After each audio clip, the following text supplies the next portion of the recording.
आज हम यहाँ पर बदायूं केस को लेकर चर्चा कर रहे हैं और आइए हम स्वागत करते हैं डॉक्टर प्रिया सिपाहा का। Please ma'am. अपनी तरफ से एक छोटी सी कोशिश करती हूँ कि कहीं ना कहीं लोग अवेयर हो और लोगों को ये लीगल नॉलेज होनी चाहिए कि एग्जैक्टली क्या लॉ है और क्या क्या आगे हो सकता है और हर क्राइम के पीछे कॉज क्या रहता है, रीजन क्या रहता है क्राइम का, उसकी तह पर जाना चाहिए और कोशिश करके उस तह को हटाना चाहिए। ये मेरा हमेशा से सोसाइटी का मेरा ये थैंक यू। लेकिन हाँ, मैं साथ में ये जरूर कहूंगी क्योंकि समय समय पर इनमें हमने बहुत सारे अमेंडमेंट्स किए हैं और करते आ रहे हैं, लेकिन कहीं ना कहीं जो मानसिकता है वो हम चेंज नहीं कर पा रहे हैं और उस चीज पे मुझे लगता है कि मैम ज्यादा अच्छे से वो बताएंगी। जहां तक लॉ के एंगल की बात है, अगर हम रेप लॉज की बात करते हैं बेसिकली, तो रेप लॉज में मुझे नहीं लगता कि रेप की डेफिनेशन है, ये सब चीजें डिस्कस करने की जरूरत है। 375 में हमने रेप के बारे में बताया और 376 में हम पनिशमेंट को डिस्कस करते हैं। मैं अमेंडमेंट्स की बात इसलिए बोलना चाहती हूँ क्योंकि अभी आपने इनको बोला है कि जो बदायूं कांड हुआ है, जो कि हम सब जानते हैं, वो निर्भया कांड से काफी कुछ सिमिलर है। But the only difference is, जो कि मेजर डिफरेंस है, वो ये है, एक तो एज जो थी, हमने मतलब हम लोग की मेंटालिटी की बात कर रहे हैं कि एज जो है वो बहुत अलग थी। 50 इयर्स की एक लेडी थी और वो भी जो न्यूज मैंने जितना पढ़ी, जितनी मैंने फॉलो करी है न्यूज को, उसमें ये है कि वो तो शाम के 6 से 7 के बीच में ही टेम्पल में गई थी, जिसमें ये स्टेटमेंट तो ये होना ही नहीं चाहिए था कि टाइम गलत था। तो वो उस टाइम पर गई थी, तो टाइम का फैक्टर यहाँ पे नहीं आता। दूसरी, वो आंगनवाड़ी वर्कर थी। अगर वो आंगनवाड़ी वर्कर थी तो वो बहुत फैमिलियर थी उस जगह से। तीसरी बात, वो रेगुलर जाया करती थी उस मंदिर में। ऐसा उनके परिवार वालों का कहना है कि रेगुलर जाया करती थी उस मंदिर में। मतलब कहीं ना कहीं ये लगता है कि जो पुजारी थे वो पहले से ही इस चीज को एक प्लान करके बैठे हुए थे कि ये जो लेडी है ये इस वक्त पर अक्सर आती जाती है या मंदिर में आती जाती है, तो कहीं ना कहीं इंटेंशन जो है वो उनका बहुत ज्यादा क्लियर था कि ये चीज होनी है और ऐसा होना है। निर्भया कांड में ये चीज बिल्कुल अलग थी। ठीक है, हम क्या होता है ना, हम लॉ के, मैं उस एंगल पर आती हूँ कि हम जब भी कोई क्राइम को देखते हैं या हम क्रिमिनल लॉ में क्रिमिनल ट्रायल की बात करते हैं, क्योंकि हमारे यहाँ एक सोच है और कहीं ना कहीं वो सच भी है, एक गुस्सा है लोगों के मन में कि जब भी कभी इस तरह की बातें होती है, मैं एक औरत हूँ, मैं भी ये बात कहूंगी कि इस तरह की चीजें होती है, हम कहते हैं इनको सूली पे चढ़ा देना चाहिए। हमारे यहाँ के लॉज इतने स्ट्रिंजेंट क्यों नहीं है? हम क्यों नहीं ऐसी बातें करते हैं कि जब इस तरीके की चीजें होती है इतनी ब्रूटल तरीके से होते हैं? क्योंकि ये सिमिलरिटी है इस केस में कि दोनों में ही बहुत ही ब्रूटल तरीका यूज किया गया है, दोनों में रॉड यूज करी गई है, दोनों ही गैंग रेप थे, दोनों अपॉर्चुनिटी की वजह से थे, दोनों ही चीजें थी और दोनों इतने गंदे तरीके से किया है, तो हम क्यों नहीं एक बड़ा स्टेप लेते? जहां तक कि लॉ की बात है, हमारे यहाँ बहुत सारे अमेंडमेंट हुए हैं लॉ में और बड़े अफसोस की बात है कि इतने सारे अमेंडमेंट के बाद में भी अगर हम एनसीआरबी की रिपोर्ट देखते हैं 2019 की, तो वो बताती है कि इंडिया में रेप केसेस एक दिन में 87 रेप केसेस हुए इन एवरी डे। और जहां तक असॉल्ट की बात है, क्राइम अगेंस्ट वुमेन की बात है, तो 2019 इटसेल्फ में, मैं एनसीआरबी का ही डेटा बोल रही हूँ आपको, वो हुआ है 4,05,861 क्रिमिनल केसेस हुए हैं विमेन के अगेंस्ट में। तो ये तो रिपोर्ट्स है। और जहां तक अमेंडमेंट्स की बात है, हम लॉ की बात करते हैं, तो निर्भया केस के बाद एक बड़ा स्टेप लिया गया था। पहले ही रेप के लॉज में जो मैक्सिमम पनिशमेंट थी वो 7 होती थी, बहुत रेयर केस में 10 साल हो जाती थी, ये पनिशमेंट का था। निर्भया केस के बाद इतना ज्यादा इस चीज को आउटक्राई था पब्लिक का कि जो हमने अमेंडमेंट किए वो काफी अच्छे किए हैं कि हमने रेयरेस्ट ऑफ रेयर केस में या ब्रूटिलिटी दिखती है तो उसमें हमने उसको डेथ पेनल्टी भी दी है, और जो कि निर्भया केस के जितने भी अक्यूज थे उन्हें डेथ पेनल्टी मिली है। तो ये एक नई चीज थी जो इंट्रोड्यूस हुई।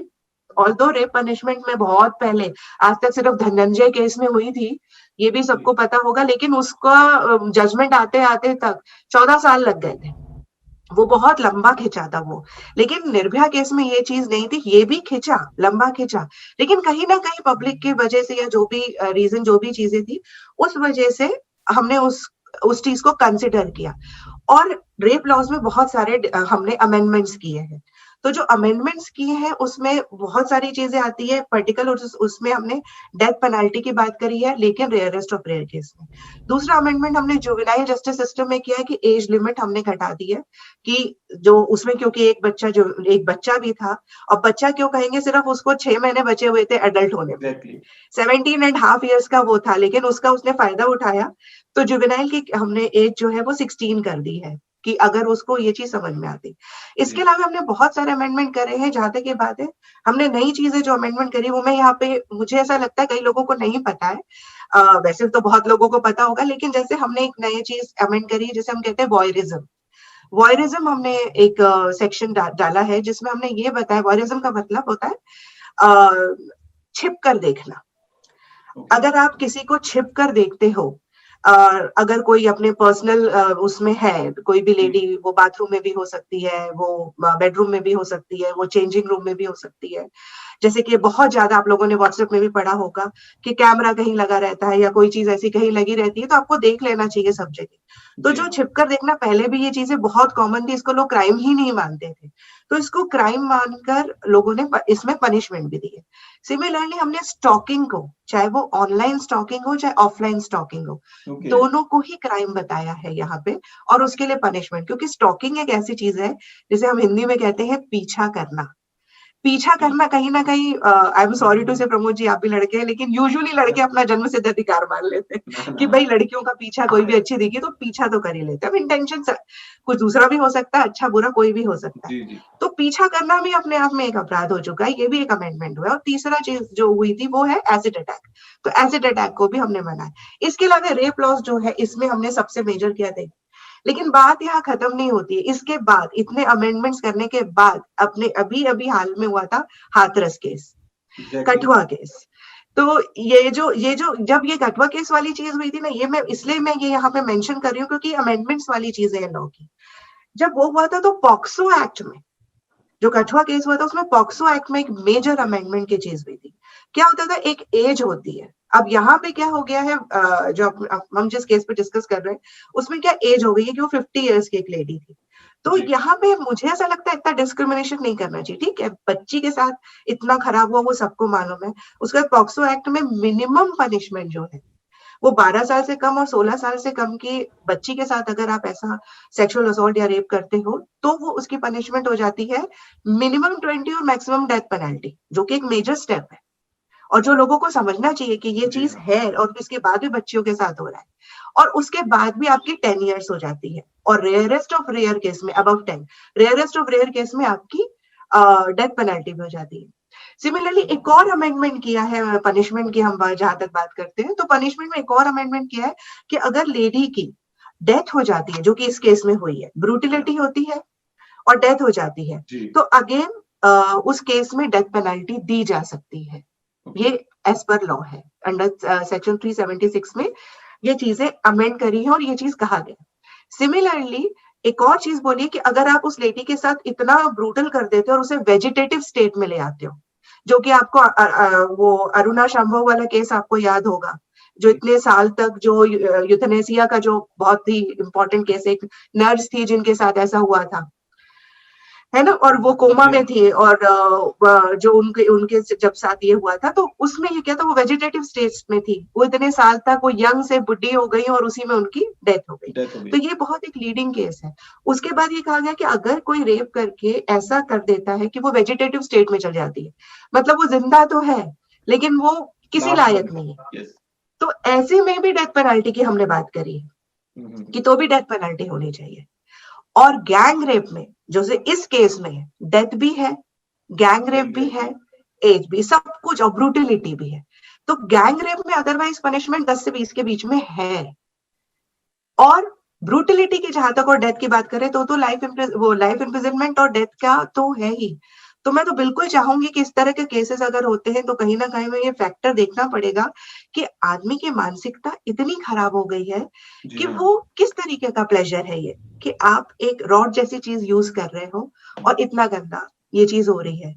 तो हम सिर्फ अमेंडमेंट करके ना रहे, हमें लगातार उस चीज पर दो चीजें करने का, मुझे ऐसा लगता है 2 चीजें जरूर करनी चाहिए। एक पहली चीज ये करनी चाहिए कि स्पीडी ट्रायल होना चाहिए। हमने इतना निर्भया केस की बात करी, पहले से जरूर ट्रायल जल्दी हुआ, लेकिन फिर भी हम उसको स्पीडी की कैटेगरी में बिल्कुल नहीं लाएंगे, क्योंकि वो स्पीडी ट्रायल नहीं था। इंसान थक जाता है लड़ते लड़ते एक ही चीज को, और कहीं ना कहीं हार मान जाता है। क्योंकि अभी जो हाथरस केस में हुआ था उसमें तो बहुत ही ये था, उसके ऊपर इतना प्रेशर हो जाता है, फैमिली वालों का एक्सीडेंट हो गया, पॉलिटिकल प्रेशर, इमोशनल प्रेशर, पैसे का डर, इंसान का वो इतना डर जाता है कि वो उबर नहीं पाता है इस चीज से। तो स्पीडी ट्रायल होगा तो ये चीजें जल्दी, क्योंकि ये एक मेरा एक बहुत मैं इसको बहुत स्ट्रांगली कहना चाहूंगी कि स्पीडी ट्रायल पे इस चीज को बहुत जल्दी लेना चाहिए। ऑल्दो अभी हमारे जो मुख्यमंत्री जी हैं यूपी के, वो तो बिल्कुल योगी जी कह रहे हैं कि वो तुरंत हम इसका कॉग्निजेंस लिया भी है और आगे भी लेंगे, लेकिन कहीं ना कहीं ये सिर्फ बात आगे होनी भी चाहिए, क्योंकि स्पीडी ट्रायल बहुत ज्यादा जरूरी है। और जिसमें कहीं कोई शक शुबा नहीं है तो बिल्कुल वो तो लाइफ इम्प्रिजनमेंट और डेथ पेनल्टी पर आनी चाहिए ये बात, तभी कहीं ना कहीं मानसिकता चेंज होगी। और इस चीज को ज्यादा से ज्यादा बताना चाहिए आप लोगों को जो मीडिया में है, कि इतने तरीके के लॉज है, इतने तरीके के चीजें हैं जो अगर आप करोगे, कहीं ना कहीं आम आदमी को नहीं पता है कि जो पॉक्सो एक्ट में इतने ज्यादा अमेंडमेंट हुए हैं वो लोगों को नहीं पता है। लोग नहीं समझ रहे अभी भी कि बच्ची के साथ करने पर आपको 20 साल की मिनिमम है, 20 साल की minimum, maximum is death penalty, ये नहीं जानते लोग। तो ये अवेयरनेस की बहुत ज्यादा जरूरत है। लॉस तो बने हैं पर लोग अभी भी अवेयर नहीं है लॉस के बारे में। बिल्कुल सही कहा आपने। मैं यहाँ पर दो ये चीजें मैं और जोड़ना चाहूंगा। जी जी जी, जी मैं दो चीजें और जोड़ना चाहूंगा कि पुजारी ने खुद कॉल किया था उन्हें यहाँ बुलाने के लिए। वो ओके रेगुलर, अच्छा जी हाँ, रेगुलर वो यहाँ पर आती थी, मंदिर में आती थी, लेकिन वो संडे के दिन उस दिन नहीं पहुंची। तो दोपहर में 3 बजे करीब पुजारी के द्वारा उन्हें कॉल करके बुलाया गया था। और जैसा कि डॉक्टर प्रिया सिपाहा ने कहा कि ये प्री प्लान था, वो इंटेंशनली किया गया था। बिल्कुल सही बात है कि वो प्री प्लान ही था, पुजारी द्वारा उनको बुलाया गया था वहां पर। दूसरी चीज प्रिया जी ने कही कि इतने केसेस भारत में दर्ज किए जाते हैं या भारत में हमें मिले हैं, लेकिन मेन मुद्दा सिर्फ यही है कि 70% केसेस दर्ज होते ही नहीं है थानों में। ये बहुत बड़ा रेशियो है और बहुत बड़ा इशू है। आप जान सकते हैं कि इतने बड़े रेशियो में केसेस दर्ज नहीं होना, मतलब हमारे पास सिर्फ 30% केसेस की रिकॉर्डिंग ही रहती है। जितना रिकॉर्ड्स हमारे पास है वो 30% के अराउंड है। तो हम यहाँ पर फिर से स्वागत करते हैं स्मिता कुमारी का, क्लिनिकल साइकोलॉजिस्ट हैं, हमारे साथ जुड़ चुकी हैं। आपका स्वागत है स्मिता, प्लीज। प्रमोद जी, जैसे कि हम लोग बात कर रहे हैं, अभी मैं जो स्टार्टिंग करूंगी वो सबसे पहले यही बताऊंगी कि राष्ट्रीय महिला आयोग की सदस्य ने जो बात कही, जो आपने शुरू में ही कहा है कि उन्होंने ये बयान दिया कि महिलाओं को, एक महिला है वो भी, वहीं जहां हम संवेदना की बात करते हैं तो एक महिला होकर ये बात कर रही है कि महिलाओं को, वो महिला अगर मंदिर शाम को नहीं जाती तो शायद इस घटना को रोकी जा सकती थी। दूसरे फैक्ट, मैं सारे पॉइंट पे जो आ रही हूँ कि जो यहाँ पर इस केस में बताया गया है उसकी मानसिकता को पहले आप और हम सब समझेंगे। एक महिला के साथ घर में घुसकर छेड़छाड़ हुआ मध्य प्रदेश में 6 महीने पहले। वहां के केस में ये बयान, ये जजमेंट आया है कि जो आरोपी है वो उस लड़की के घर जाकर रक्षाबंधन पे राखी बंधवा ले तो उसका गुनाह माफ कर दिया जाएगा। तीसरी पॉइंट, अब इस केस पे देखें तो पुलिस इस केस को, इस मामले को रफा दफा करना चाहती थी, उसको इमीडिएट नहीं रिपोर्ट किया गया। ठीक है, ये 3 पॉइंट है। अब चौथा पॉइंट मैं आपको बताती हूँ। कुछ दिन पहले, अभी 4-5 दिन पहले, हाल ही में एक बच्चे से मिली जो एक अनाथ आश्रम में डॉक्टर में है। वो बच्चा जिस मतलब माँ के, उसके पिता भी है और उस बच्चे के पिता भी है, यानी पिता द्वारा रेप किए गए मतलब लड़की के, 17 साल की लड़की के वो बच्चा है। अब इस परिस्थिति में आप सोचिए कि एक महिला को जहां पर वो घर से सुरक्षित होती है, अब मैं निचले एंगल से आपको बता रही हूँ कि जहां एक महिला घर में सुरक्षित मानी जाती है, जहां वो अपने आप को, जहां बताया जा रहा है कि आप घर से बाहर 7 बजे के पहले ना निकले तो आप सुरक्षित हो, वो घर में भी सुरक्षित नहीं है। दूसरी बात, 7 बजे हो या कोई भी एंगल, किसी भी टाइम हो, क्यों अधिकार नहीं है महिलाओं को घर से बाहर निकलने की और अकेले निकलने की? किससे खतरा है? ये खतरा किससे है? अब यहाँ पर बात आता है परवरिश की। सबसे पहले पॉइंट कि हम जो साइकोलॉजिकल बात करेंगे तो अक्सर सारे पॉइंट में जहां भी कोई चीज होती है उस घटनाओं में महिलाओं को ही आरोपी या दोषी बना दिया जाता है। तो ये आरोपी और दोषी कब तक ठहराया जाएगा? क्यों ना हम परवरिश में महिला और पुरुष को समानता से संवेदनशील बनाने की तरह अग्रसर हों और वहां पर अग्रसर होकर लड़कों को भी वो सारी चीजें सिखाएं जो एक लड़कियों को सिखाते हैं। और जो कमियां जो बताते हैं कि 7 बजे नहीं घूमना है, वो दोनों को क्यों नहीं हम छूट दे सकते हैं कि तुम आजादी से घूम सकते हो? हम अच्छे और बुरे, जैसे मैम ने कानून बताया, वो बच्चों को बचपन से हम क्यों नहीं सिखा सकते हैं? ये दोनों के, ये माँ और पिता दोनों की जिम्मेदारी है। यहाँ जब हम सिखाने की बात करते हैं तो एक और पॉइंट आ जाता है, ये सारी जिम्मेदारी तो माँ की है। नहीं, ये बराबरी से हिस्सेदारी की बात है और दोनों, महिला पुरुष दोनों को करना चाहिए, मेरा ये मानना है। और दोनों को बराबरी से बच्चों को सिखाना चाहिए कि ये चीजें गलत है, हम किसी को बुरी नजर से देखते हैं, ये नजरिया और इन चीजों की परवरिश अगर हम घर में रोके तो। दूसरी चीज, हर वर्ड में गाली गलौज घर से ही होता है। हम मेंटेलिटी में बच्चों को हमेशा से गाली गलौज में जो भी कोई बात होती है वहीं पर गाली गलौज से थोप देते हैं, माँ और बहन की गालियां शुरू हो जाती है। वहीं पर एक ईगो को सेटिस्फाइड करने की बात आने लगती है। अनकॉन्शियस माइंड में ये चीजें थॉट में चलने लगती है। रेप की जो भावनाएं हैं, जो घटनाएं हैं, वो बचपन से ही पलने लगते हैं उनमें। आप किसी से, 2 लड़कों की लड़ाई हो, उसमें महिला की, उसकी माँ की ही बात करेंगे जिसका कोई कसूर नहीं है। उसके बाद भी अब दूसरी चीज है पुरुष, ये पुलिस है, जहां पर कितने प्रतिशत महिलाएं हैं उस पुलिस डिपार्टमेंट में? क्या बराबरी के हैं? सबसे पहले सवाल ये। उसके बाद आने के बाद क्या महिला जो पीड़िता है उससे किस तरीके की रवैया होती है, किस तरीके से पूछताछ होती है? ऐसा बिहेव किया जाता है जैसे कि वो गुनहगार हो, वो गुनहगार ठहराई जाती है। और उसके साथ जो घटना हुई रहती है वो एक बार जहां हुई रहती है, वो कोर्ट के प्रकरण से लेकर जजमेंट आने के बाद तक भी कई सालों तक लगातार उसके साथ रेप होता रहता है। उससे सवाल कर करके रेप किया जाता है। जी हाँ। कैसा लगा, क्या हुआ, तमाम तरीके की सवाल। ये किस तरीके की सवाल होती है? वहां पर एक संवेदनशीलता जो है वो मरती हुई दिखाई देती है। हमें जब बात करेंगे कि घर में भी ये परवरिश बेहतर हो, घर सुरक्षित हो महिलाओं के लिए, उसके बाद जब हम जो घटनाएं आपने बताई कि 70% दर्ज नहीं होती, तो ये भी बताएं कि ये जो आपने जो बदायूं का केस हुआ, जो डिस्कस हो रहा है, वो केस में भी परिचित थे। ज्यादातर ये एनसीआर की ही रिपोर्ट के अकॉर्डिंग ज्यादातर जो रेप की घटनाएं होती हैं वो सबसे ज्यादा परिचित के द्वारा ही होती हैं। और वो पहले से प्लान कर लेते हैं किस तरीके से उनको वो उस तक पहुंचना सुलभ है, कैसे वो उस तक कोशिश करते हैं कि जानकारी ले ले, कब वो अकेली है घर में, लड़की हो, बच्ची हो, महिला हो, कोई भी। इसमें एज की तो सोचना ही नहीं चाहिए। अब आते हैं कि पुलिस के पास जब महिला पहुंचती है तो पहले तो वो पहुंचती नहीं, दूसरी जब पहुंच गई तो उसके साथ में एक तो 50 साल की एज देख कर टाइम लग रहा है कि 50 साल की महिला भी है क्या जो उसके रेप होगा। सबसे जो ये भी एक कॉमन चीजें होती हैं, इसका मतलब हमारे सोसाइटी में एक मानसिकता बनी है कि महिला एक वस्तु है, सेक्स की। वो उसमें जब तक जो चीजें हैं हम उस एज तक की कल्पना कर सकते हैं कि उसके साथ हुआ होगा। आप इसमें मतलब बोलना चाहिए कि आधी सोसाइटी में लोग चाव ले रहे हैं कि है या नहीं, ये कैसी मानसिकता है? जी हाँ। इस पर भी हमें सोचने की जरूरत है।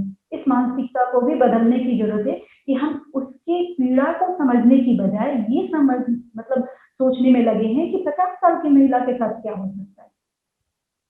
ये जब तक सोच रहेगा तब तक उसको इंसाफ कहाँ से मिलेगा, कहाँ से कम्युनिटी एक हो सकता है, कहाँ से कम्युनिटी वहां उसको स्पेस दे सकता है। एक पुलिस थाने में और सिर्फ अदालत में जाकर महिला को थोड़ी ही एक सपोर्ट चाहिए, एक सोसाइटी में चाहिए। जहां पर हुई है ये घटना, उसके परिजन को, उसके आसपास के माहौल को बेहतर होने की जरूरत है। वो नहीं हो पा रही, वहां निकलना उनके लिए मुश्किल होता है। लोग उनको हीन भावना से देखते हैं कि इनके घर में ये घटना हुई है, इसलिए वो बाहर नहीं निकलते। तो इस मानसिकता को चेंज करने की जरूरत है। अब हम जो बात करेंगे कि पुजारी की मनोस्थिति की, तो पुजारी जो हम बोले कि एक एज या किसी उम्र के हिसाब से वो नहीं सोच रहा है, उस व्यक्ति को सिर्फ एक महिला टारगेट है। एंटी सोशल बिहेवियर जिसको हम कहते हैं, एंटी सोशल बिहेवियर में उस पुजारी के बिहेवियर को हम काउंट करते हैं तो उसका बिहेवियर जो है सोसाइटी के लिए उसके अकॉर्डिंग नहीं है, जो एक्सेप्टेंस नहीं है, और उसी के बिहेवियर के अकॉर्डिंग उसकी जो मेंटेलिटी है वो इतनी क्रूर हो चुकी है कि वो एक महिला जो रेगुलर आ रही है उस पर ये चीजें करने की कोशिश कर रहा है। उसको ये भय नहीं है कि सोसाइटी क्या करेगा। उसका दो रीजन है, एक तो 50 साल की एज क्या कर सकता है कोई, दूसरा मंदिर में हुई ये घटना तो उसको हो सकता है कि दबा भी दिया जाए, जो कि ये कोशिश भी करी गई। मेंटेलिटी के कोशिश तौर की पे गई थी, इसी चीज की कोशिश की गई थी। यस,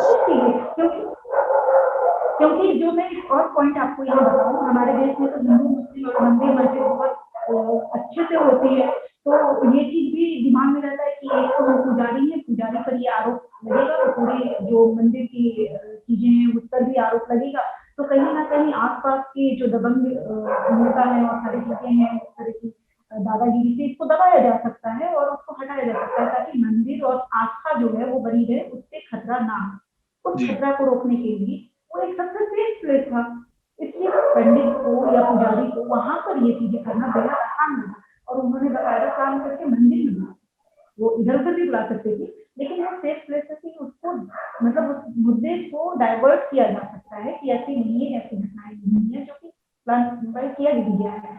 तो ये चीजें हमें समझने की जरूरत है कि आस्था अपनी जगह, घटना कहीं भी हो सकती है। जब घर सेफ नहीं है तो मंदिर को हम क्या बोलें, बिल्कुल सबसे सही। पहले तो हम घर को ही मंदिर बोलते हैं, तो घर जब सेफ नहीं है तो हम मंदिर को क्या बोलेंगे। इस बात को सोसाइटी को समझना जरूरी है, और इससे हल्ला करने की बजाय कि मंदिर में कैसे क्या हो सकता है, 50 साल की औरत के साथ कैसे हो सकता है, किसी भी एज के साथ कुछ भी हो रहा है, हो सकता है नहीं हो रहा है, लगातार हो रहा है। जो एक पिता अपनी बेटी का रेप कर सकता है, एक घटना की अगर मैं जिक्र करूं तो करीब 2009 में मैं एक बालिका गृह में रही थी, जहां पर उसकी 13 साल की बच्ची के साथ पिता ने 3-4 बार रेप किया और 3-4 बार वो प्रेग्नेंट हुई, एबॉर्शन हुआ, और उसकी माँ भेजती थी ताकि उसका पिता कहीं और ना जाए। जब ऐसी चीजें हैं सोसाइटी में, इस मेंटेलिटी को हम लोग, आप सड़क के किनारे जाइए, वहाँ हजार तरह की चीजें देखी हुई मिलती हैं, सड़कों पर लिखा हुआ मिलता है, इश्तिहार मिलता है, तरह तरह की मतलब सेक्स को लेकर अलग अलग न्यूज़पेपर में ऑयल और तमाम चीजें मिलती हैं। तो ये क्या है, ये बच्चे तो छोटे बच्चे सवाल तो करेंगे ना, वो तो न्यूज को देख रहे हैं, और आप उनको सेक्स एजुकेशन जो बेहतर तरीके से देना है उसको तो देते नहीं। तो ये सोसाइटी में उसको चुप्पी साध दी जाती है। वो जब तक बेहतर तरीके से ना डिलीवर किया जाए तब तक ये चीजें कैसे बदली जा सकती है। सजा कितनी भी बड़ी हो जाए, क्या फांसी की सजा होने से ये चीजें खत्म हो गई है? नहीं हुई है। तो हमें सबसे पहले जो मेरा मानना है वो मेंटेलिटी को चेंज करने में, दूसरा जो कानून बना है उसको सही तरीके से हर घर में डिलीवर करना जरूरी है। पालन पोषण में बच्चों को बताना जरूरी है कि इसकी सजा इतनी बड़ी हो सकती है, वो खौफ जो है वो बताना जरूरी है, और एक बेहतर सोसाइटी के लिए हेल्दी मेंटल हेल्थ को बढ़ावा देने की जरूरत है। दूसरी चीज कि जब ऐसी घटनाएं घट जाती हैं उसके बाद अगर बोले तो उसको, जो महिला जब जाती है उस स्पेस में पुलिस के साथ में एक साइकोलॉजिस्ट भी होना जरूरी है, ताकि उसकी मानसिक स्थिति को समझ सके कि वो कब कुछ आंसर देना चाह रही है, नहीं देना चाह रही, किस ट्रॉमा में है। अचानक से बिठाया और तुरंत सवाल पे सवाल डाल रहे हैं, वो बोलने की भी उसमें है कि नहीं है ये जानना भी जरूरी है। बिल्कुल और वो कितना क्या जवाब देना चाहती है, क्योंकि जो हम बात करें कि परिचित हो रहे हैं तो परिचित की कई बातें तो छुपा ली जाती हैं। उसको ही डर रहता है कि मेरे विरुद्ध क्या बोला जाएगा, क्या बोलूं, मुझे ही आरोपी माना जाएगा। तो इस स्थिति में उसके साथ में उस मनोस्थिति को समझने के लिए, उसके संवेदनशील होकर उससे सवाल करने के लिए इस तरह की भी अपॉइंटमेंट की भी जरूरत है कि हर विभाग में ये भी चीजें हों। और उसके बाद महिलाओं की बराबरी से भागीदारी हो हर एक जॉब में, चाहे वो अपने जज के उससे हो या पुलिस विभाग में हो, हर जगह, ताकि उस संवेदनशीलता को समझ सके और ये एक पुरुष से ज्यादा बेहतर महिला समझ सकती है। इसलिए यहाँ पर उनकी भागीदारी को भी सुनिश्चित करना हम सबकी जिम्मेदारी है। बिल्कुल सही कहा आपने। मैं एक बात और जोड़ना चीज जरूर जोड़ सकते हैं। हाँ, मैं ये कह रही थी कि जैसे जो अमेंडमेंट्स की बात मैंने करी है, जी हाँ। पॉक्सो एक्ट में अमेंडमेंट की बात करी, जैसे अभी यहाँ पे इंसेस्टियस रेप की बात हो रही थी कि फादर डॉटर वाली ये चीज, तो ये बहुत सारी ये चीजें बहुत देखी गई, समझी गई, और इसके लिए फिर अमेंडमेंट होके मैंने बताया जैसे कि 20 साल मिनिमम और ये सब पनिशमेंट भी। सिमिलरली एक जो है कि एक और एडिशन किया गया है कि मीडिया ट्रायल बंद कर देना चाहिए, और दूसरी चीज ये है कि मीडिया में उस बच्ची का बिल्कुल भी नाम नहीं दिया जाना चाहिए, या बच्चे का भी। पॉक्सो एक्ट में एक और चीज बहुत बड़ी ऐड हुई है कि ये जेंडर बाइज नहीं है। आई एम सॉरी टू से, हमारे यहाँ रेप लॉस जेंडर बाइज है, हमने सिर्फ विमेन की बात करी है, आदमियों पे सेक्सुअल असॉल्ट होता है तो हम उसकी बात नहीं करते। खैर वो अलग चीज है जिसपे एक अलग से चर्चा हो सकती है, लेकिन अपने पॉक्सो एक्ट में जो है वो जेंडर बाइज नहीं है। तो बच्चा हो चाहे बच्ची हो, उसका नाम एक तो मीडिया में नहीं देना चाहिए, जो ऐसा करता है उसके साथ भी है। दूसरा ये भी एक प्रोविजन कर दिया है कि बच्चा बच्ची डरे नहीं।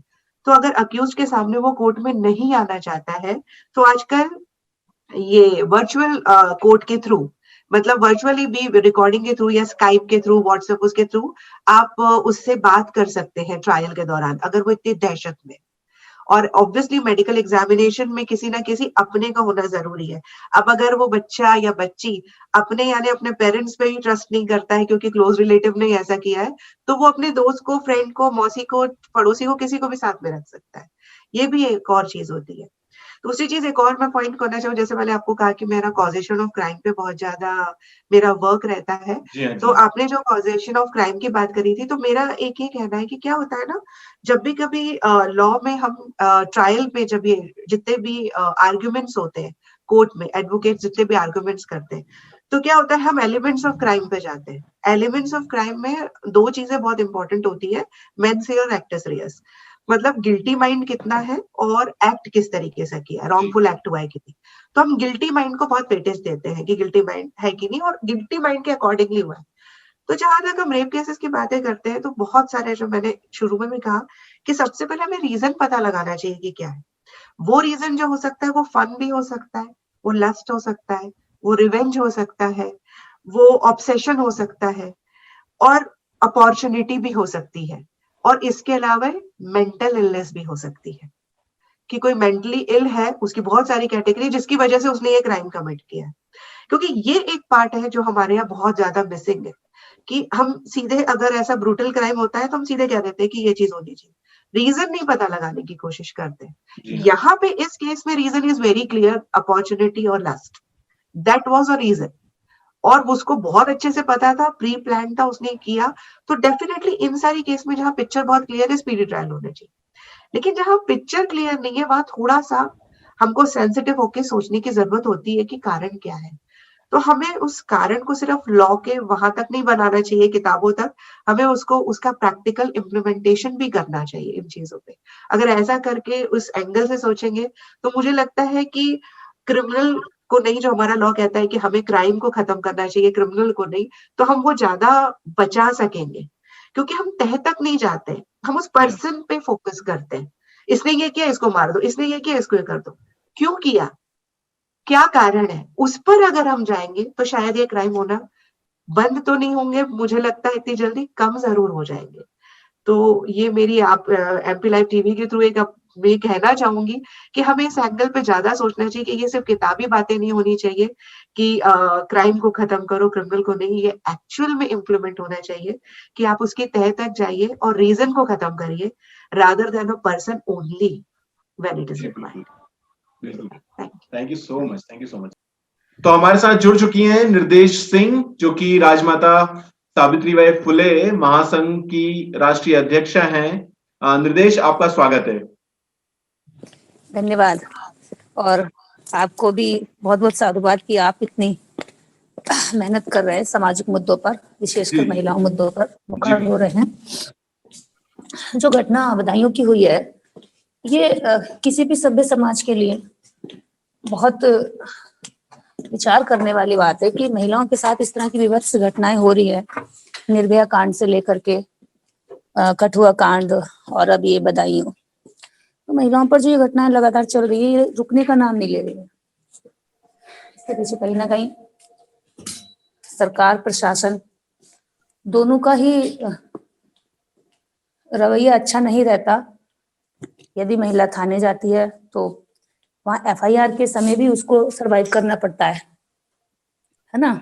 जी जी। और दूसरी चीज ये है कि जो बदायूं वाली घटना थी, रात 11 बजे से लेकर अगले दिन महिला के बच्चे 12 बजे तक फोन करते रहे थाने को कि हमारी माँ के साथ ऐसा हुआ है और वो मर चुकी है और हमने आरोपियों को देखा है, पहचाना है, वो घर पर उसको फेंक कर गए हैं।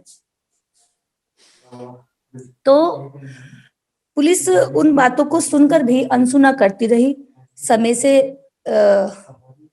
उस जगह नहीं पहुंची जहां पर घटना को अंजाम दिया गया। पुजारी अगले दिन तक वहीं मंदिर में था, घूमता रहा था, लेकिन पुलिस महकमे से कोई भी एक भी कर्मचारी अधिकारी वहां जाकर के नहीं देखा।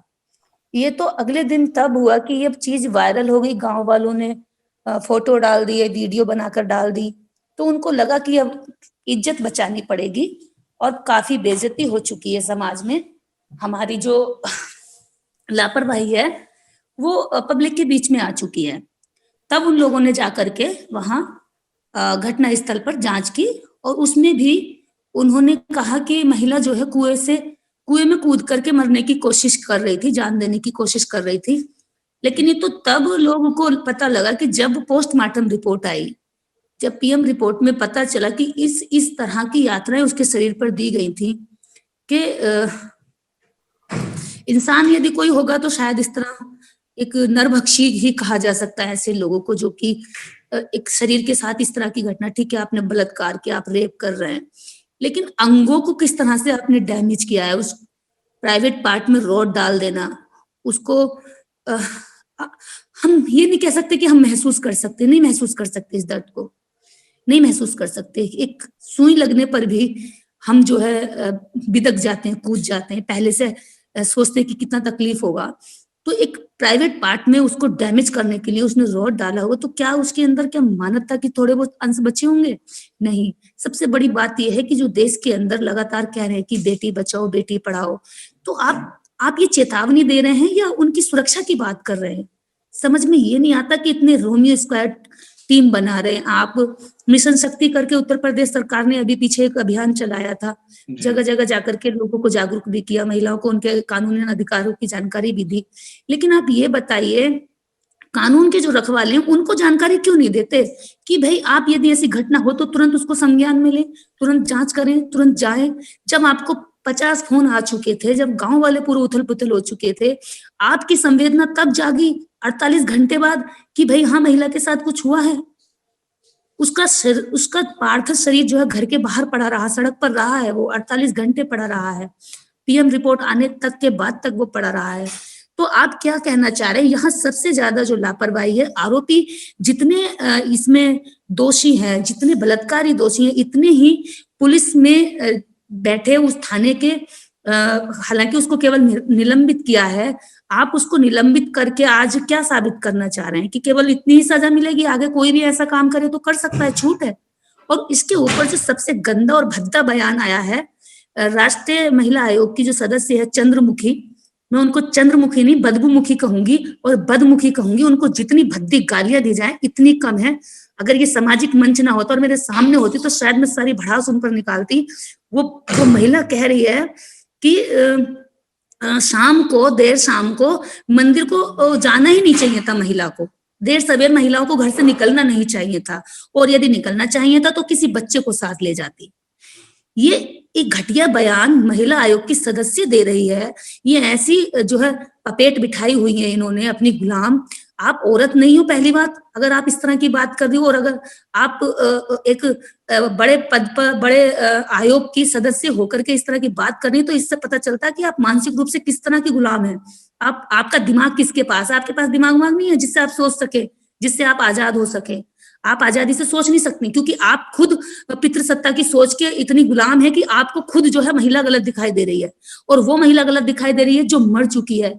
वो महिला गलत दिखाई दे रही है, जिसके शरीर में जो है, जिसके प्राइवेट पार्ट में जो है रॉड ठूंस दी गई है, जिसके कम से कम इतने हड्डियां तोड़ी गई हैं कि एक जानवर भी अगर किसी के साथ ऐसा करे तो उसको भी कहीं ना कहीं उसको भी शर्म आए। आप सरकार को दोष देने की बजाय, आप पुलिस प्रशासन को दोष देने की बजाय, आप अपराधियों को पकड़ करके उसको फांसी की सजा देने की बजाय इस तरह की मांग करने की जगह आप क्या कह रही हैं कि जो मरने वाली महिला है, जिसके साथ बलात्कार हुआ है, जिसके साथ गलत हुआ है, जिसके साथ घटना घटी है, कमी उसकी थी। तो इससे क्या पता चलता है कि आप केवल बिठाई गई हैं, आप खुद नहीं जाकर बैठी हैं, आप काबिलियत से नहीं बैठी हैं। इससे सीधा पता चल जाता है। ऐसी भद्दी औरतों को वहां बिठाया रखा है, तो मांग किससे कर रहे हैं हम? कहां से न्याय मांग रहे हैं? कौन न्याय देगा? अरे महिला आयोग में हम लिख करके चिट्ठियां भेजते हैं, किसके पास भेज रहे हैं? इनके जवाब सुन करके पता चल रहा है कि महिला आयोग में चिट्ठियां किसके पास भेज रहे हैं। ये तो उन चिट्ठियों को जो है रद्दी के ढेर में डाल देंगे, क्योंकि इन्हें तो हर महिला में कमी दिखाई देगी। आप इनसे पूछे कि एक महिला को बाहर निकलने का समय डिसाइड कर दीजिए, आप ही बता दीजिए कौन से समय महिला बाहर निकले। और सबसे बड़ी बात यह है कि आज धर्म के ठेकेदार कहाँ मर गए, जिनकी भावनाएं पद्मावती फिल्म से आहत हो जाती हैं, जिनकी भावनाएं मंदिर में महामारी के समय मंदिर में महिला घुस जाती है तो इनकी भावनाएं आहत हो जाती है, इनका धर्म भ्रष्ट हो जाता है। आज ये सारे कहाँ मर गए? आज मंदिर के अंदर महिला के साथ बलात्कार हो गया, क्यों मोमबत्ती लेकर के सड़कों पर नहीं निकले ये लोग?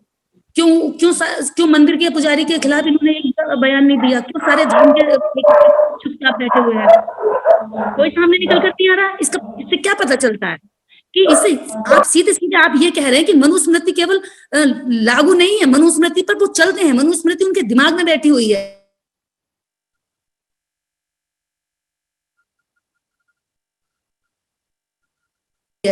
शूद्र नारी मानवता के पीछे जाकर के आप जो काम कर सकते हो वो सब करके दिखा रहे हो। मैं महिलाओं से आपके चैनल के माध्यम से आह्वान करूंगी कि महिलाएं इन सारे मंदिरों को ध्वस्त करने की मांग करें और महिलाएं मंदिर में जाना छोड़ दे। और यदि मंदिर में जाएं तो तमंचा कट्टा बंदूक लेकर के जाएं, फिर देखते हैं कि कौन सा पुजारी इनके शरीर को हाथ लगाएगा। और यदि हाथ लगाए और आंखें भी उठाए तो आंख निकाल लाओ, इनके प्रसाद में चढ़ा दो भगवान के। कब तक ये सब कुछ चलता रहेगा? कब तक हम देखते रहेंगे? कब तक मोमबत्तियां लेकर के सड़कों पर उतरते रहेंगे? क्या चल रहा है ये? एक घटना खत्म नहीं होती, हम एक पर बोलते हैं, एक पर गुस्सा निकालते हैं, एक पर दर्द जाहिर करते हैं, तो दूसरी घटना तैयार हो जाती है। बदायूं के अंदर 6 साल की बच्ची के साथ कल फिर रेप हुआ है। अब क्या साबित करना चाहते हैं? ये धर्म ग्रंथ जितने हैं इनको बीच चौराहे पर ला करके आग लगा देनी चाहिए, और जितने मंदिरों में बैठे पंडे पुजारी बलात्कार करने वाले ये सोच को लेकर के जिंदा हैं, इन सबको ला करके इनको सूली पर चढ़ा देना चाहिए। कितना धर्म ने इंसान का नाश किया, इतना नाश किसी चीज ने नहीं किया। और जब तक ये धर्म रहेंगे तब तक इस समाज को सभ्य समाज नहीं कहा जा सकता। ये धर्म मानवता के सबसे बड़े दुश्मन है, और इन धर्मों को मैं तो कहती हूँ कि सारे धर्मों को खत्म कर देना चाहिए। और मैं सबसे बड़ी बात आज यहाँ ये कहना चाहूंगी कि जो मंदिर के अंदर घटना हुई है ना, अभी उसको पकड़ लिया गया है, पुजारी को कल पकड़ा गया, और वो भी पुलिस ने नहीं पकड़ा है, गांव वालों ने पकड़कर उसको दिया है। आप देखिए कि गांव वाले पुलिस से तेज हो रहे हैं। मतलब पुलिस गांव वालों से अपराधी को पकड़ के अपनी गाड़ी पर बिठाकर ले जा रही है। अभी पता चलेगा कि 2 दिन बाद जो है इसकी गाड़ी पलट गई और साहब जो है खत्म हो गए। मतलब अपराधी खत्म हो जाएगा, अपराध जिंदा रहेगा। और ये योगी जी की सरकार के अंदर, योगी जी की नाक के नीचे, उनके प्रशासन के नीचे महिलाओं के साथ बलात्कार की घटनाएं इस तरह से चल रही हैं कि आज बलात्कार शब्द एक आम भाषा का शब्द बन गया है। मतलब रोटी पानी जैसे कि कहते हैं ना, जीवन की जरूरतें हो गई हैं, उन शब्दों को इस्तेमाल करते हैं। बलात्कार उस तरह का शब्द हो गया कि बार बार ये चीजें टीवी पर, ये चीजें बार बार अखबारों में, ये चीजें आपको हमको बार बार ये जो शर्मसार करने वाला शब्द है ये बोलना पड़ रहा है। हम सभ्य समाज में नहीं रह रहे, ये सबसे गंदा और सबसे असभ्य समाज इस समय हम जी रहे हैं, जिसमें हिंदू राष्ट्र बनाने की कल्पना रखी जा रही है और उसकी नींव रखी जा रही है, उसको तैयार किया जा रहा है।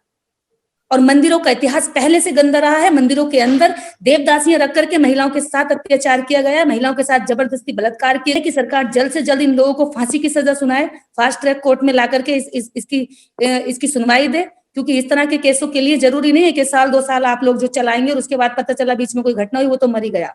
तो भैया अब अपनी औरतें बेटियों को खुद बचाइए, आपके बचाने वाला ये लोग नहीं बचाने वाले। सत्ता में बैठे हुए नपुंसक लोग हैं सारे, इन लोगों से कोई उम्मीद नहीं है हमें। मेरी भाषा शायद आज कड़वी हो रही होगी, लेकिन जिस तरह की घटनाएं मैं सुन रही हूँ ना, बहुत रोज से मुझे हो रही है। जो सरकारें हमारी जब अपराधियों को संरक्षण देंगी तो महिलाएं कैसे सुरक्षित रहेंगी। और सारी बात तो यह है कि भी सरकार ने नारा दे चुकी है कि भाई बेटी बचाओ और बेटी बचाओ, ठीक है। अब बेटियां बचाने का जिम्मा हमें खुद लेना होगा, बेटियां सरकार नहीं बचाने वाली, ना ही प्रशासन से कोई उम्मीद है। अभी 8 दिन पहले अखबारों की कोई घटना थी, मेरे पास आई थी कि महिला थाने में एफआईआर लिखवाने गई तो दरोगा ने उसके साथ 24 घंटे उसको कपड़ों के बिना रखा, निवस्त्र करके रखा और 24 घंटे तक उसके साथ बलात्कार करता रहा। यदि कोई घटना होती है तो हम कहाँ जाएंगे न्याय मांगने, हम एफआईआर कराने कहाँ जाएंगे? थाने।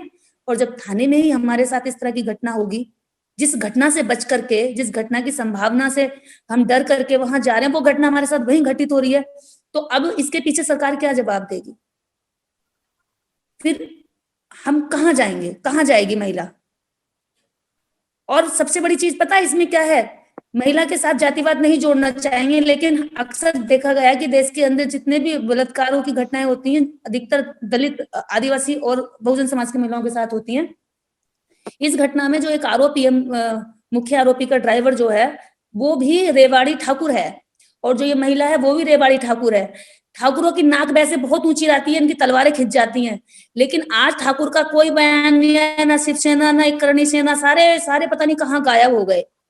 एक पद्मावती फिल्म आई थी, उसमें एक सीन के ऊपर पूरा देश जला के रख दिया था इन्होंने, पूरे सिनेमा हॉलों में आग लगाई थी, अगजनी कर दी थी, नुकसान कर रहे थे, लेकिन आज ये सारे के सारे सो गए। आज अब इनकी बहन बेटी की इज्जत गई तो इस पर इन्हें कोई गुस्सा नहीं आया। ये देखिए, उस समय राष्ट्रभक्ति, देशभक्ति इनकी सारी जाग जाती, आज इनकी इंसानियत भी नहीं जागी, इनकी संवेदनाएं भी नहीं जागी, कहाँ मर गए? और जिन लोगों को ये अपराधी बताते हैं, जिन लोगों को धर्म का दुश्मन बताते हैं, आज वही लोग, बहुजन समाज के जितने भी लोग हैं, सारे इस बात पर मुखर होकर के बोल रहे हैं और आगे आकर के न्याय की मांग कर रहे हैं। ये कोई नहीं आया है। बिल्कुल बिल्कुल। तो हम यहाँ देख रहे थे, सुन रहे थे निर्देश सिंह जी को, जो कि काफी एग्रेसिवली इस केस के ऊपर अपनी बात रख रही थी। जब भी कभी किसी महिला के साथ कुछ गलत होता है तो वो सिर्फ उस महिला के साथ नहीं होता है, उसके पूरे परिवार के साथ होता है। आप अगर इस केस में उस बच्चे की आवाज सुनेंगे, उसका बयान सुनेंगे, देखिए उस बच्चे की आवाज को, जिस तरीके से वो बोल रहा था, उसकी अगर आप आवाज सुन रहे हैं तो देखिए कि कितनी नम है उसकी आवाज। उसकी आवाज में जो दर्द है, जो मासूमियत है, जो बेबसी है, वो आपको महसूस करनी होगी। क्योंकि जो बात अभी निर्देश जी ने कही, बेटी बचाओ और बेटी बचाओ, वाकई में आज पूरे भारत को जरूरत है बेटी बचाने की। आपको, हमें सभी को दायित्व तो सरकार को दे देते हैं हम कि सरकार हमारे लिए काम करेगी, हम और आप ही सरकार हैं। कोशिश कीजिए, अपने आसपास ऐसा माहौल तैयार कीजिए, जागरूकता फैलाइए जो हमें एक सुनहरे भविष्य की ओर ले जाए। ऐसे कृत्य जो हो रहे हैं, ऐसे कृत्यों की हमारे समाज में जगह ही ना हो, ऐसे लोगों की ही जगह ना हो। और मैं आज फिर आप सभी का धन्यवाद दूंगा, डॉक्टर प्रिया सिपाहा जी का, स्मिता कुमारी जी का और निर्देश सिंह जी का। आप लोगों ने यहाँ बहुत ज्यादा समय दिया हमें, इस चर्चा को जहां तक मुझे लगता है कि सफल बना दिया है। एक तरफ आक्रोश हमें देखने को मिला, एक तरफ कानून की बारीकियां हमने देखी, और दूसरी तरफ ऐसे जो घटना होती हैं, ऐसी जो घटनाएं होती हैं, उसके पीछे क्या मनोस्थिति होती है, हमने वो भी जाना। आप सभी का पुनः धन्यवाद। एमपी लाइव टीवी के साथ बने रहिए।